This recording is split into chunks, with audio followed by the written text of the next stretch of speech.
All right. Well, welcome back to another Lure Lab, a part of the Serious Angler Network. This is episode 106, and today we are diving into arguably one of the most dominant lipless crankbaits ever to come to the market, and we're going to be talking about the Red Eye Shad by Striking Lures with Elite Series Pro Brian Smith. And this is going to be a good one. Red Eye Shad, it has a permanent place in my box. It's something that people throw all year round, but depending on where you are in the country currently, it could be fall, you could be going into winter, and a lipless crankbait is going to get you a lot of bites. So I hope the tips and tricks that come from this episode with Bryant help you put a lot more bass on the boat, on the bank, or in your kayak.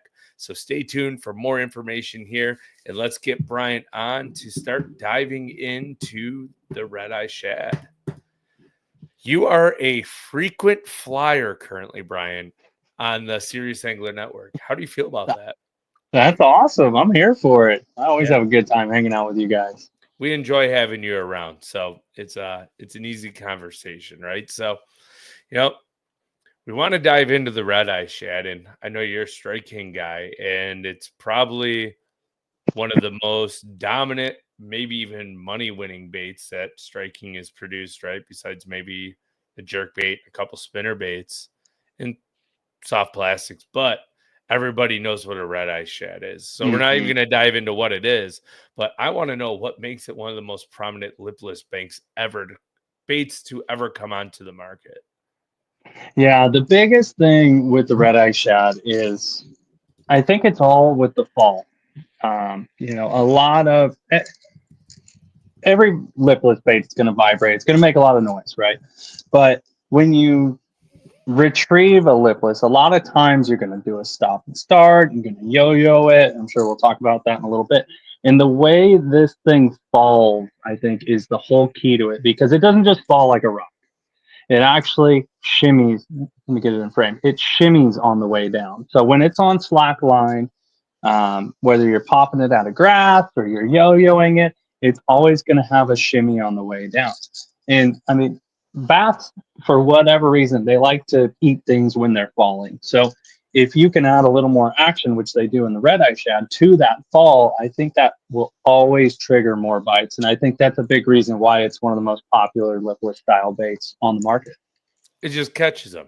And it's Yeah, cheap too. What they're like, what? it's great. They're $5.99 or $6.99. Oh, $4.99 on Omnia, right? 4.99. Yeah, They're on, they're on 4.99. They're on sale right now for $4.99, but they're originally $6.99. So I didn't even know there was a sale. You're welcome to everyone who's Perfect. tuning in. It looks like it's on the 3/8 ounce models that they have in stock, but that's fantastic. $4.99. You can't beat that for a red eye shed. So hopefully No. that sale is still going on when this airs. And when you guys are tuning in, which it should be at least for one more day. So take advantage of that. And I forgot to list it. Everything, all the red eye sheds we talked about will be linked down below. So make sure you click and save 10%. But I'm sure you have a ton of these, but what is your most memorable fish catch with the red eye shed or a couple of them? Yeah, it was so 1 year at Clear Lake. I don't remember, probably 10, maybe 12 years ago. We got in Clear Lake, California. It is from 2 months ago till March.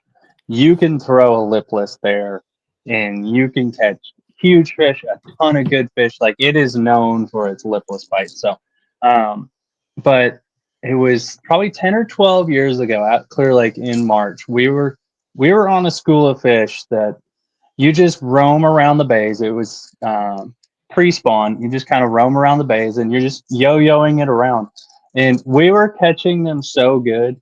We would we would actually turn around and yo-yo them backwards. So the line's behind me and we were yo-yoing about just messing off, goofing off. And I caught like a 6 or 7 pounder doing it. And we were practicing for a tournament. And I told my buddy, I'm going to do that tomorrow and I'm going to catch a big one. And sure enough, the next morning, he thinks I'm goofing off. He's like, dude, take this seriously. Come on, we're in a tournament. I told you I was going to catch a big one. And I start doing it over my back. I'm just looking around. We're still trying to find that pot of fish. And this is just a fun team tournament. So goofing off, not a big deal. And I load up on one, and it turned out to be the big fish we weighed in that day. It was at 841. And I was yelling it backwards like an idiot. But yeah, It's a different action. You're it doing is. Oh, yeah. something Yeah. slightly different. Yeah. Imagine me doing that on Bass Live. You should. If you got like 27 pounds in the boat, right? And you're on a TVA, like you're like, watch this. Yeah. Hey, it worked once. Could happen again. Yeah, but that was Technically, it worked definitely toi, right? Like in that is practice true. and in the That is derby. true. So you have That a is true. pattern. Yeah. That one was by far the one that sticks out as the goofiest, but the most memorable fish catch on one of these things. Ah, that's awesome. Like I have some funny moments like stream fishing with bobbers and like marabou jigs for smallmouth. Hmm. And after like 10 casts in a row and catching one, you like, watch this. I'm going to close my eyes, throw out there, count to 10 and set the hook. And Yeah, you're like, those are like some of my favorite stories. It's awesome. it's so fun. It's so fun when you can goof off and catch them like that. Not have to take it seriously, Yeah. concentrate, and all that stuff. And that's when you're most free. And that's usually when the big ones bite. So, Exactly. because you're more relaxed, you're not overworking it or doing something dumb. Fine, you are doing something dumb, but you're in like the mood or mode or whatever, right? Yeah, So, yeah. Nice but and loose. That's it. the next thing I want to cover with the Red Eye Shad is there's two different styles, right? There's Hmm. the OG, the super loud Yep. rattling one, and then you have your two Yep. tap. But what is the difference between the two? And also, I want to know, like, I know the two tap comes in just a half ounce. I want to know when Yep. you would throw each size of the OG Red Eye Shad. Yeah. So the OG, you can hear it. I'm hoping. Just got a bunch of BBs in there and just rattling around. Then the two tap is more of just a one knock And almost. it's So tungsten too, right? In the it two is tap. tungsten. Yeah. So it's heavier and it's going to be even louder than, a lot of the other baits on there. It's got that really high pitched rattle to it. But um, so I usually always start out with the original. I like all the BBs. I like the sound. It's worked forever. The only time I change to that two tap, which I shouldn't say the only time, but I do it quite a bit when I know that the fish have heard that rattle over and over and over again. That's a very distinct sound, especially like when you're reeling your bait in, you can hear it through your rod, you can hear it in the boat, getting close to the boat. I think they get accustomed to that. So if I'm on a really good red eye shad bite, I will always have both tied on because I want to be able to switch really quickly in between the two. If I fire a school up, you catch three or four and then the bite kind of dies, I will immediately grab that two tap and I will go throw it back in there. And I think that different sound kind of triggers some fish that, okay, that's something different. Like that's new. We can go get after it again and you can get a few extra bites doing it. And then the other time I do it is just like I said before, when the fish are pressured and I know everybody's throwing that regular one, I will tend to lean towards that tungsten two tap a little bit more. Let me ask you this one now. If you're like catching the snot out of them out of school, right? And all of a sudden you start seeing, instead of catching them every 5 casts, you're catching them every 15 or 20 casts. Will you Mhm. actually throw a different color red eye shad in there just to see if you can get them to refire? Or will you Absolutely. automatically go to the two tap? I will go to the two tap first. Um, I would assume in that situation that they're eating the color well enough to where I don't think I need to change it. But if I go through, catch them on the OG, and then catch a few on the two tap, I will. That is my third change that I will make if I'm on a school of fish. That'll be the third change that I make. I'll either change the color or I will change the size of it. I got to change something because I know they're still there. I just need to figure out how to trigger them, get them going again. Now, talking on the size aspect of things, right? There's a quarter, a 3/8, a half, and then Mhm. was it a 5/8 or three 3/4. quarters? Correct. Yep. So, Yep. when would you throw each size of like what conditions or seasonality? When would you go Mhm. from the quarter all the way to the 3/4 ounce one? Yeah, so a lot of that has to do with, obviously the depth I'm fishing. If I'm fishing super shallow, I tend to go to a lighter one, like a 3/8 or a quarter. If I'm fishing that middle water column, say, 7 to 12, 15, I can get away with the half. And then if I'm going um, even deeper than that, I'll go and grab that 3/4. But seasonality also has a lot to do with my sizing as well, because later in the summer, you got the shad spawn in, post spawn May, June, July, depending on where you're at. In that late summer, I tend to rely on a 1/4 ounce a lot because the bait fish are super small that time of year. So you can see this Great one; point. it's got the paint chewed off of it. It's got no paint on the nose because I've No, been grinding it in, 6 inches to 3 foot of water in the back of the pockets where all the new shad are, all the super small shad are, and I'll throw that really small 1/4 in that late summer, early fall. And then I kind of progressively, it gets bigger throughout the rest of the year going into pre-spawn the following year. So, uh, fall, I tend to reach for that half ounce a lot. And then in the pre-spawn, they're bulking up. They want to eat. They want to eat big stuff. And I tend to grab that 3/4 ounce a lot. I like that 3/4. It moves a lot of water. It's a big bait. A lot of the, here we'll put it next to the quarter. It's a huge bait, or that's a 3/8. You put it next to the quarter or the 3/8, and it's just a really, really big presentation. It moves a lot of water, it draws them from a long way away.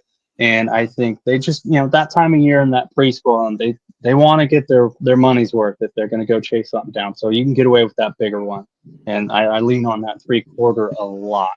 Um, February, March, April.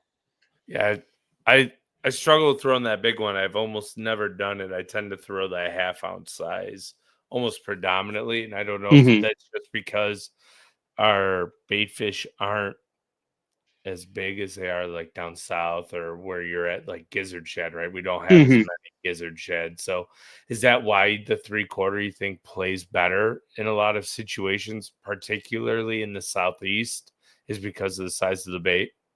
For sure, for sure. That 3/4, like I said, I grab it a lot, especially around gizzard shad. I'm going to refer to Clear Lake a lot probably because that is the lipless capital of the West Coast. They have a bait fish called a hitch, which is a pretty big bait fish. You're Yeah. not trying to emulate a hitch with one of these, but when they're keying in on those bigger type bait fish, I think you always want to offer them something bigger, um, whether you're trying to emulate that bait fish or not. If they're eating bigger bait fish, I always want to go to the bigger sizes of the baits that I want to throw.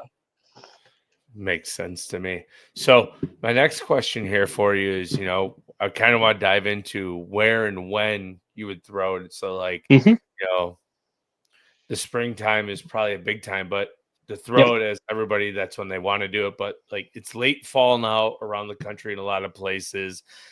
Places like Florida and some maybe even areas just slightly north of Florida in the southeast will get a spawn wave in January or February, Hmm. right? So technically we're kind of like late fall, early pre-spawn for some Hmm. places down the southeast. So I'm going to pull up a lake map here powered by Omnia Premium Pro.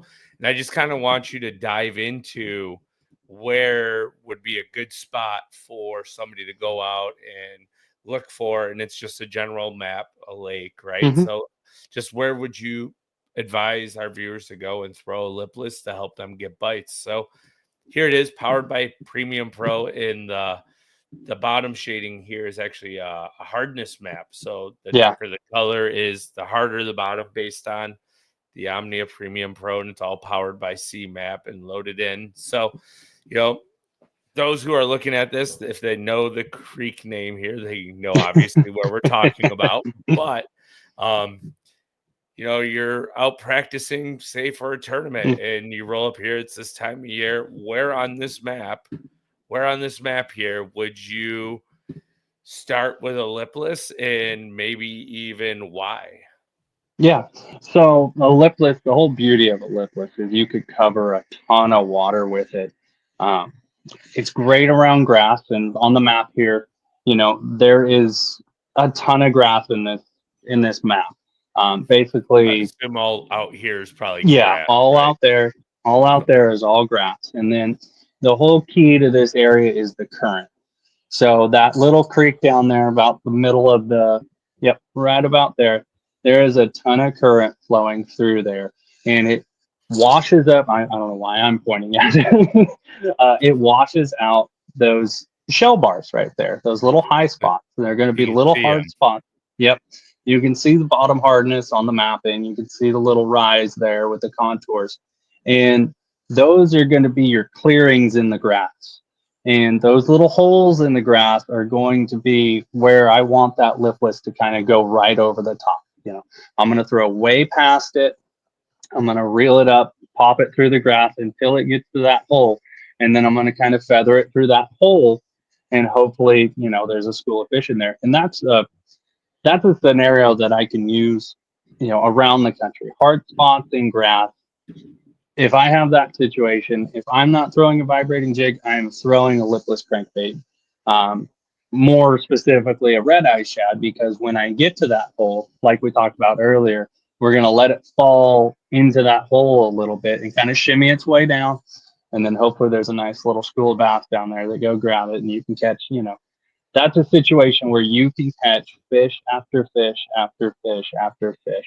And there's nothing cooler in bass fishing than when you get on a school and you are catching them cast after cast. So that is a perfect setup for me. A nice little hard spot, shell bed, current. I like to find a little bit of current this time of year, get the kind of bait fish condensed into an area, and then those bass are going to use that current to feed on them. And we're gonna throw that red eye shad right over their head. Love it. So you see, there's these little blue streamers on the screen, and I should advise those who are listening on MP3. This might be a good time to head over to YouTube once it's uploaded there, that you can actually see what the screen looks like. But do you see these little blue streamers going on? That is Yeah. wind. So based on that wind, you have outflow from this current, right, coming across this shell Mm-hmm. bed here. All the hard spots are these bright red down here on the bottom.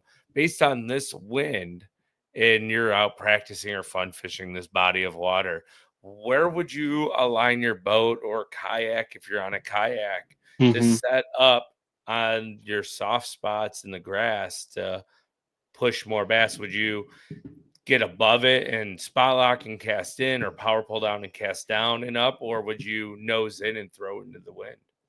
So the way I would approach this, just because I know where this spot is, that current is going to generally run up. It's going to run upward. So I'm going to actually start from the top, and I'll probably let that wind kind of blow me through it. And you can see this is shallow water, 2 to 4 foot of water right there. So if I can avoid using the trolling motor for any amount of time and spooking those fish, I'm going to use the wind to my advantage. So now that I know that wind is blowing from the north end of the lake, I'm going to start at the north end and I'm going to just kind of let the wind blow the boat down through that area, those hard spots, and see if I can locate that school of fish. And then once I locate that school of fish, I'll, set up and spot lock on, where I think the right cast would be. And then I'll just continue to make that cast over and over again until they stop biting. But yeah, I always, especially in shallow water, I always like to use that wind to my advantage. So having that wind overlay on that mapping is super cool. And you can pretty much plan out your entire spot how you want to approach it just off that map. So that's pretty Yeah. awesome. Yeah, it's probably one of my favorite features, and I'm like, "Ooh, now I know all the time," because there's a bunch of different apps out there, and I'm running like 10 different apps some days when I'm guiding. I'm like, "How do I want to set up based on the wind?" And now you can go to Premium Pro and you even get C map and bottom hardness plus with the wind. It's It helps. Got everything you need. Yeah, And it that's has super 20 cool. has 24-hour forecasting, so you could even go out like 7 days and see what the wind is going to do over the 7 days, right? If it loads, we'll see. Yeah, Yes, see, there it goes, and it's changing. It's a yep. little delayed on That yours, but yeah. So now you can that's plan cool. plan it out. So, but yeah, thanks for diving into that in depth. That was great. So, you know, now we're gonna dive into conditions based. There's Hmm. what 30 different red eye shad colors probably. Hmm. So you don't have to dive into like your top 3 or 5, but I'm curious, like what type of weather conditions impacts the type of color you choose, or is it just strictly forage based? And then maybe talk about 1 or 2 of your favorite colors. Yeah. So I'm the super simplistic colors guy. I have. If you looked at my box of Red Eye Shads, you'd be like, this guy only realizes that they have 5 colors. Um, this guy thinks they only make 5 colors, but I've always been that way. I always like to just get 3 to 5 colors that I have a ton of confidence in, that I feel like I can fish throughout the conditions, time of year, and just go from there. That way, I don't have to change my baits too often. I'm not worrying about, do they want a little more purple in it? Do they want some red in it? Blah. No, I'm just gonna, if I'm gonna change my bait color, I'm going to change my bait color. Like I'm gonna go from a shad to a red to a crawdad, or I'm going to go from a crawdad to a gold. Um, but I keep it simple for a reason. It just it makes it easier for me. And most of the time, you know, you're going to be either doing a shad color, a shad pattern, or a crawdad color. Those are the 2 predominant color patterns, and then variations beyond that to based off weather. So if it's calm and clear, I'm going to go with like a translucent shad to start off with. That's my favorite one. But if we get some clouds, then I'll go to a more solid shad color. This is the Tennessee 2.0.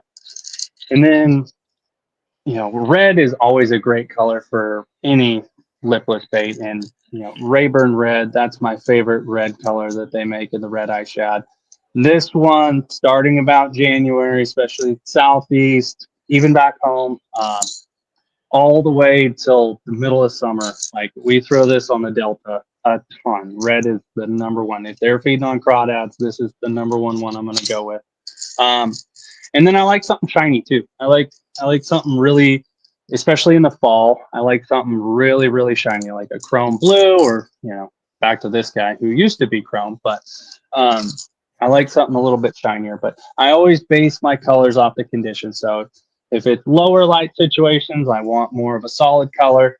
If it's clear and sunny, I like more of a translucent color, and then the red's just kind of um, seasonal. And then the last one I carry a lot of is a gold. I like a gold one. Florida, this is a great color. Even back home, we have a lot of golden shiners in the Delta. I throw this a lot. So this is more of a regional bait, but you can catch this. You can catch them on this color anywhere in the country, especially when you get some cloud cover. I really like to go. Like I'll switch from where to go. I got so many out here. So if I'm catching them on chrome blue, which is like the old school number one rattle bait color, and I start getting some cloud cover, I'll actually switch to a gold, which has still got some shine to it, but I feel like that gold um, It just gets a few refracts more light bites. so much better when it's Yeah, overcast. yep. I feel like I just get a few more bites in overcast with that gold. But yeah, my 2 favorite colors, my go-tos, if I could only pick 2, it'd be green gizzard, which is my number one color for striking in anything, any hard bait, and then a Rayburn red. Those are my 2 go-tos with, a few little other ones thrown in there, like the Tennessee 2.0 and the like the golden shiner, stuff like that. But those are my 2 go-tos.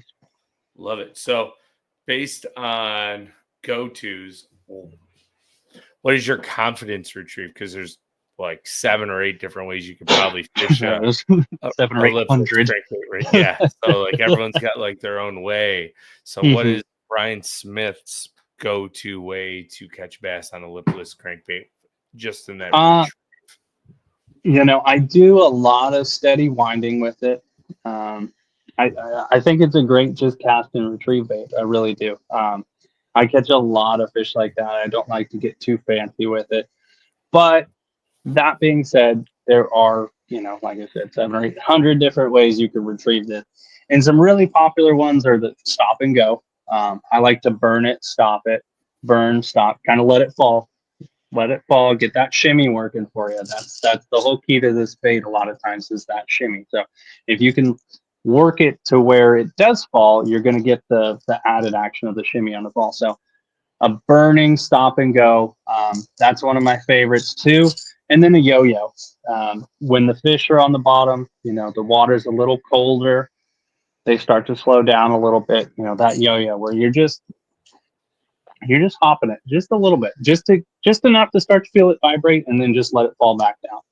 Just Do you, enough to get it to start vibrate and let it fall back down. That's the yo-yo for me. when people yo-yo it, do you think they overwork the bait too much and that's why they struggle to catch fish? I think I did it for years. You think yo-yo, and I'm like, okay, 3 to let's 12 go grip. up, and yeah, jigging spoon stuff like that. And I kind of calmed it down a long time ago, and I started noticing I was getting a lot more bites doing that. There are times where they do want that really, really like over exaggerated, basically set the hook with it yo-yo. But more often than not, when I'm yo-yoing it, I like to just to start feeling that bait vibrate a little bit, and then I'll let it fall back down. Awesome. Yeah, it's such a fun bite when Mm-hmm. you rip it like a 1 o'clock difference, and all of a sudden you go to engage and start to yo-yo again, and all of a sudden it's just you go to set like Yeah. rip, and it's like, oh god. Yep. Here we go. Here Yeah, we go. love that bite. It's too much Yep. fun. It So, is. and we've kind of touched on everything but your setup at this point. So, Yeah. what is Brian Smith's go-to setup on throwing a red eye shad? So the setup, I rigged one up for us here. This is an Alpha Angler mag rebound. And this is the one I'm It's gonna what, grab. 710? 7.6. It's their deep cranking rods, but it's the rod that I feel like you can throw that ½ ounce and that 3/4 ounce really well. You can cast it, you can control it. You can, the cool thing about a lipless is you can throw it about 1.5 miles. So I always tend to go to a longer rod just so I have a little bit more control. If a fish does bite it, at the end of a long cast, I always tend to go towards a longer rod. And then this one, the cool thing with the lipless is you can really change the depth that you're fishing based on the line size. Right. So if say I want this big presentation, I want this 3/4 ounce, I want that big bait, but I'm only going to be able to fish. I want to be fishing in 5 foot of water. So what I do is I usually start out with 12 to 15 pound tests, somewhere in there. But if I do have a scenario like that where I want to throw that 3/4 in 5 foot of water, I'll just go up to 20, 17 or 20 pound test. So I have that little more line resistance in the water, and it kind of keeps it up, keeps it off from getting snagged all the time. And you're able to throw that setup there. So you can really change up the depth that your bait runs based on your line size. So I'm always playing around with that. And then the other setup I throw this is a top hammer. This is just a 7 foot parabolic action. That's It's a such a great good treble. rod. Yeah, it's such a versatile rod. That's the cool part about it. But 7 foot, I call it a medium, uh, but good parabolic action. And that's what I'll throw that 3/8 and that quarter on. I would love to be able to throw it on a longer rod, but you can't. It's pretty tough to throw a 1/4 ounce bait on a 7.5 foot rod. So I just scale everything back, and then I'll usually use somewhere between 10 and 12 pound test. The quarter and the 3/8, you have to be careful not to use too heavy a line on it because it will restrict the vibration. If you go up to 15, 17 pound test with a 1/4 ounce red eye shad, you're going to lose a lot of that back and forth vibration. So I always tend to go, 12, 10 sometimes if I want to get it a little deeper. But you just kind of got to match it up for the conditions that you got that day and where the fish are. That makes sense to me. So perfect. But here with the last question. It's a good one. Ready? So this is something we've been asking almost every episode now. I'm just curious. Do you have any tips for those who are tuning in to help them catch more bass with the red eye shad, or to gain confidence in it? Like, what would your one big tip be? The biggest thing with a red eye shad is its ability to find fish for you. So you need to just you need to lock it in your hands sometimes when the conditions tell you.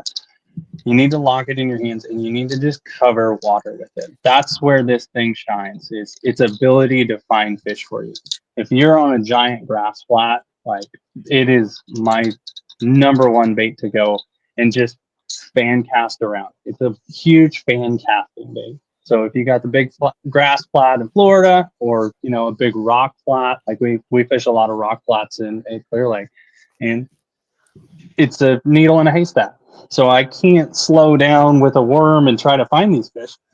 That's the best part about the red eye shad, is its ability to just cover water and find those fish. So it's it's a fish finder. I don't know, I don't know any other way to say it. Fish Like, finder you and a just got fish catcher. yeah. So just you got to lock it in your hands. If you don't have confidence in it, just throw it. They will.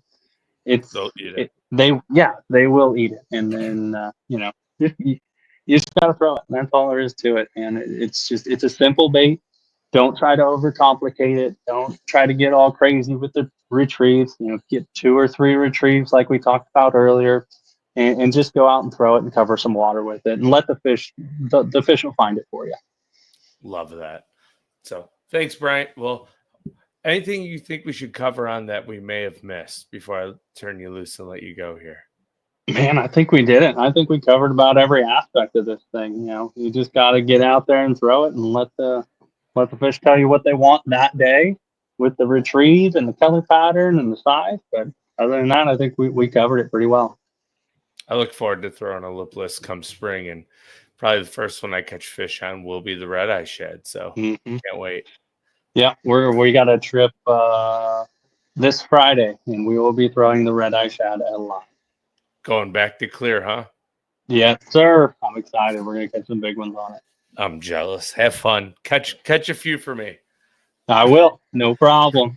I appreciate it, buddy. Well, thanks for joining, not tuning in, but thanks for joining. And we'll chat soon, I'm sure. And if we don't before the Elite Series season kicks off, good luck and go catch them up, man. Thank We'll you be so much, rooting Andy. for you. Of course. We'll talk soon. See ya. All right, everyone. Well, thanks for tuning into this week's episode here on the Lure Lab, episode 106, talking about the Red Eye Shad with Elite Series Pro Bryant Smith. And as always, all the links will be down below in the description, so make sure you click on them. Head on over to Omnia, type in discount code SIRIUS10 to save yourself 10% on that order. And if you're listening on this Saturday, I'm pretty sure there's a Red Eye Shad sale going on certain size. So make sure you add them to your cart and buy them up. But anyways, if you're listening on YouTube, I want to know what your favorite lipless bait is down in the comments. So please write it down there. If you're new here, hit that subscribe button. Maybe even leave a comment as well. We appreciate it. If you're tuning in on your favorite podcast platform and you have not left a review yet, and it allows you to do so, please leave a review. Helps the Lure Lab and the Serious Angler Network be seen by more people who want to learn all about bass fishing. So thank you for tuning in, and we will see everyone next week.